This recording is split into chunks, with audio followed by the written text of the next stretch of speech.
Ben Wise here, and today I want to go over our quarterfinals simulation. So this is going to take place for the people doing the protocol. So there's going to be 5 total events. Obviously the goal is to do as best as you can across those 5 total events. We can talk about potentially retesting workouts for some people, but for most people it's just going to be doing each of them, hitting them in a particular order, doing the best that you can, and then moving on, right? So that's sort of the idea, is prepping you for what a competition scenario is going to feel like, being able to hit multiple events in a weekend, and then ultimately I'm getting you ready to get into the open and then hopefully quarterfinals as well. So let's run through these events. I'm going to read them to you. This is going to include the name game, but it's also going to have 4 events on top of that. And then we'll kind of run back through, go through some strategy points, and then talk about the order that you could potentially test these in, and then sort of what testing is actually going to look like when we actually get to the open, in terms of how I'm going to communicate with you guys in terms of how to attack the workouts and strategy and that sort of thing. So let's get into it. These are the 5 events for our quarterfinals simulation. Event number 1 is the name game. This is microwave minute. So it's every 2 minutes for 8 sets. You're going to have a 1-minute working window. So it's 1 minute on, 1 minute off for 8 total sets. You have 14 for males, 12 for females calorie row. And in the remaining time of that 1 minute working window, you're going to be doing max double unders. So your score for those 8 total sets is going to be your accumulative double unders. So getting as many total reps as you possibly can across those 8 sets. Event number 2 is 4 time with a 6-minute cap. 50 GHDs, 25 ring muscle ups. Event number 3. It's an 11-minute AMRAP. Starts with 2 rounds of 26 deadlifts at 225, 155, 26 handstand push-ups, and then we'll move to 2 rounds of 13 deadlifts at 315, 205, and a 60-foot handstand walk, which we will split 30 feet and 30 feet for lengths. Event number 4 is on a 15-minute clock. You're going to find a 4 RM, 4 rep max overhead squat.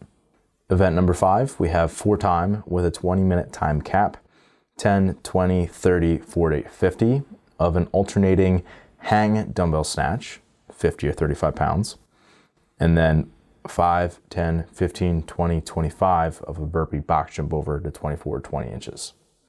So the flow of this will go 10 dumbbell snatches, 5 burpee box jump overs, 20, 10, 30, 15, 40, 20, 50, 25. So those are the events. Let's run back through them. I'm going to give you a few points in terms of strategy, and then also some standards if that applies. So event 1, I'm going to be going over this in depth in the name game. That's his own workout. I'll make sure to link to it in the card, so be sure to check that out. I'm not going to go over it here just because I've already done that. Go check that one out. Event number 2, this is the 4 time with a 6-minute cap, 50 GHD, 25 ring muscle ups. First things first. For the GHD, the standard is 40 or 37 inches from the top of the pad to the floor. So again, you just need to measure and make sure you can elevate or kind of lift your GHD up, or put pads there to make sure that you're at 40 or 37 inches respectively. If you do not have a GHD, it's perfectly fine if you sub 1-to-1 for toes to bar. So in other words, it would be 50 toes to bar, 25 ring muscle ups. Okay, if you're someone who does not have ring muscle ups, what I want you doing is then subbing toes to bar. So hopefully you have a GHD, or you have ring muscle ups, right? So that's sort of the idea there, is that you're not doing the same movement for the entire thing. But hopefully you can do GHD ring muscle up. So in terms of strategy, as much as possible, you want to try to go unbroken for the GHDs, unless you know that you just don't have that capacity yet. But for most people, especially if you've been following the protocol for a while, we've been doing GHD volume and slowly accumulating that, at least on a bi-weekly basis. So I would definitely make sure that, you can kind of hit that in, a big set, and then maybe chip away at the end if you need to. And then for the ring muscle ups, that's really just going to depend on what your rep max is, right? So if you have a rep max of 18 ring muscle ups, right? You're gonna go up there and you're gonna hit pretty big sets initially. For everybody else, it's gonna be like chipping away and getting as many reps as you can before that time cap. So for a more advanced athlete who has bigger sets of unbroken ring muscle ups, especially in a shorter time domain workout like this, it's going to be a 4-time workout, right? For other people, it's gonna essentially turn into an AMRAP where you're getting as many reps of that ring muscle up towards the end as you possibly can. So that's event number 2. Obviously a shorter event, a higher output event. One thing that I would definitely think about is that you're gonna have a lot of interference between the GHD and the ring muscle ups, or potentially your toes to bar ring muscle ups if you don't have the GHD. Either way, it's the same patterns being used. There's a lot of core. And if you're someone who hasn't done that pairing together, it is definitely challenging. Is something that is unique. So shorter, higher output, high interference, a lot of gymnastics in that one. Event number 3, this is the 11-minute AMRAP. Starts with 2 rounds of 26 deadlifts at a lighter weight and 26 handstand push-ups. Again, you may keep the handstand push-ups.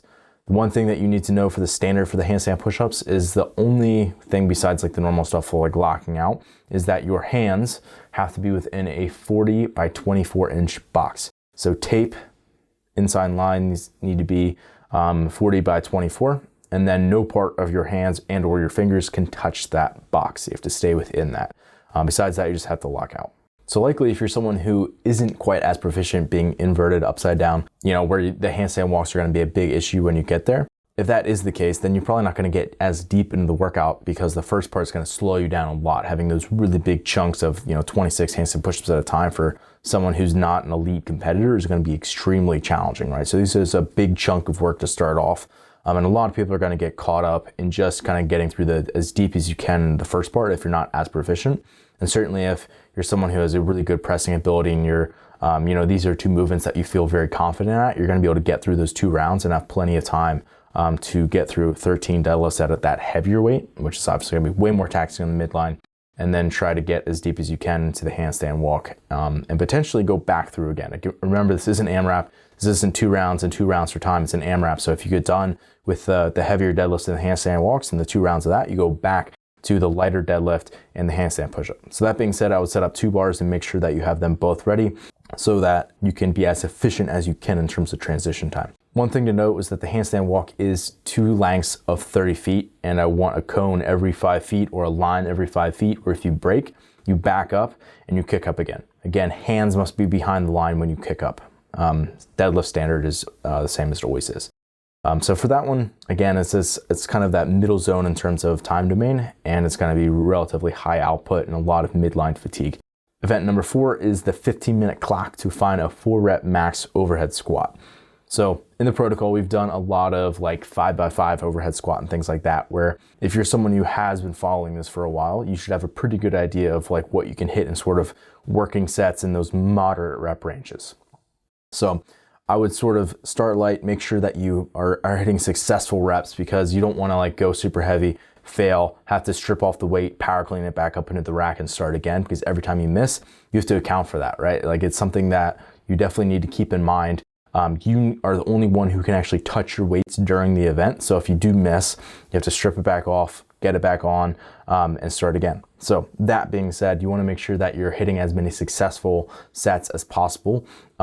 And then at the very end is when you can kind of take risks after you sort of already hit, 90, 95% of what you had hoped to hit, not 90, 95% of your max, but, a high percentage of what you had hoped to hit in this event. So that's event 4. And then the last event was the longer one. This is for time with a 20-minute cap, the dumbbell snatches and burpee box jump overs, that ascending rep scheme. Here, that the reps that are in this in terms of the volume, it is 150 snatches and 75 burpee box jump overs, which is the exact same volume that we saw in 17-1 and then was repeated for 21-2. However, the dumbbell snatch was to the floor, not from the hang. In my experience, because you're not having to flex and kind of bend at your waist a lot, which is necessary for both the dumbbell snatch and the burpee box jump over, this is something that will definitely be a little bit less taxing because you're going from the hang versus all the way to the floor. So the hang, it's a little bit easier to make it more like a kettlebell swing, and just use a little bit less of your back when you're doing it, and just kind of save your midline and even your legs a little bit, to be honest. So that one, again, I think that because the reps are fairly similar, that you can assume that you might be able to pick up a little bit of time in a workout like this versus something like 17-1, 21-2. But again, I would use that as sort of your model for pacing, and then hopefully you can carry that over into something like this, even though the rep scheme is once again ascending like it was for the open, but now for both movements. So one of the first things that I would think about if I was someone who's going to be organizing this weekend, again, into 2 days here, if I want to test these events over 2 days and potentially have some time for redos, I'm not saying that you will for this simulation, but certainly if this was the actual quarterfinals, you would probably end up redoing at least one event, right? So that's sort of what I would plan on thinking about. So first of all, which one potentially am I going to do the worst in? Which one then am I going to prioritize the most? And then which ones are going to be like really metabolic, where I sort of want to end my day on one of those and not have it be sort of the first thing I do, or everything else is sort of like blunted as a result of that.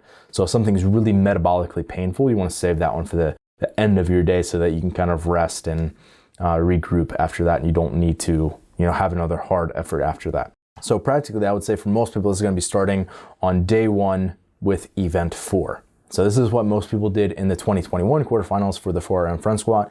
I would apply the exact same thing here for the 4RM overhead squat. I would say for most people, you're going to start with that one. The exception might be someone who's incredibly strong, who they already know that's going to be their best place finish by far. And they're going to pick up a lot of points in other areas. Maybe they choose to focus on something else and start with something else. Then I would think about, okay, potentially if I want to maybe test 3 events on day 1 or 3 events in day 2, I would say for most people, you probably want to test 3 on the first day in case you would want to redo in the second day. So what that means is I would think about, okay, what is something that I can do, but it won't mess me up so bad that I'll be able to hit something else. I would say you're probably not going to do event 3, which is the deadlift one, because that could really make you sore and mess you up. So maybe save that one for day 2. I would say for a lot of people, you're either going to end your day on something like microwave minute or the event 5 with the dumbbell snatch, burpee box jump over, which that kind of leaves the gymnastics one for this second of 3 events for your first day. So that's probably the one that I would have most athletes do. Again, it's not going to leave you super messed up. Like, yeah, your abs might be a little bit sore, your pool's going to be a little fatigued, but besides that, it's probably going to be about it. And then based on how you feel after that one, I would say you could either pick one of 2 here. You could either do event 5, again, the dumbbell snatch, burpee box jump over, or you could do microwave minute. I think either one of those potentially could be appropriate there. So that's day 1. The second day of competition then is basically like you're doing what you got left, right? And actually here I would probably start with the event 3. So I would have this person do the deadlift and the handstand push-up one next, unless again, you know that you're probably gonna be really messed up from that. So most people, I'd probably have them do that one first, just because it's not quite as metabolic.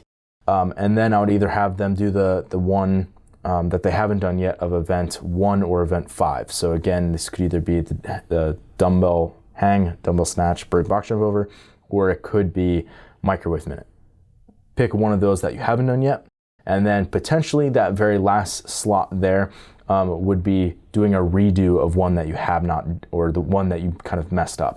Again, the one thing that I maybe would think about in terms of like, okay, which ones am I going to try to fit into day 1? If you think, man, I really don't know how to attack this one, or I really don't know how this one's going to go, maybe put that one into day 1 so that you know that you have time to recover and actually attempt it on the second day, rather than saying like, for example, I don't know how event 2 is going to go with me with the ring muscle ups.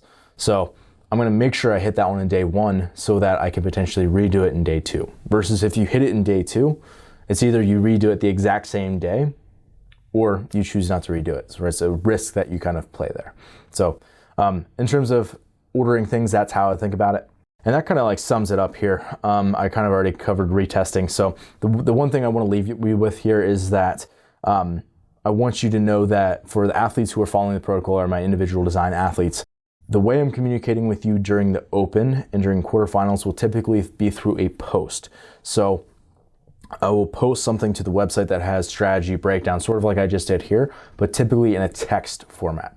The reason I do that is because there's always updated new information. Like the first people who do like open workouts on Thursday night, they are never the best strategy, right? There's always way more information, way more better resources and understanding of how to attack the workouts by the time Friday, Saturday, and Sunday, and even Monday. Each day that it gets deeper into that testing, there's more information out there, and we can get better at doing it. So what that means is I can update a post where I can't update a video, right? So I can go in and edit things and make sure that I'm having you have the best possible resources and strategy and just advice to actually attack the workouts. So I'll be giving breakdowns in a post format for the open. And then For quarterfinals, I'm going to be kind of doing the exact same thing I do for the open, but in sort of a format like I did verbally here today, where it's the order events, it's the strategy of what you might think about for redos, it's all the stuff that I just talked about. And lastly, if you're someone who qualifies for a semifinal, what you should know is that I'm not going to be posting anything about semifinals qualification and that sort of thing into the protocol, just because there's such a small fraction of people who are athletes who are actually going to get into a semifinal. So if you're an athlete who does qualify for semifinals, I would hope that I know about it. And I will reach out to you and I'll kind of, coach you at least through that part of your season, even if you're just a member of the protocol and not paying the full one-on-one price. I'll make sure I kind of walk you through that on a one-on-one basis to get your best performance out of it, because ultimately you're still representing Zora Fitness in my brand. So I want to do you the best service that we can, and we make sure we get the best result that we can. I hope you enjoy the mock quarterfinals. Best of luck on it, and as always, stay the course.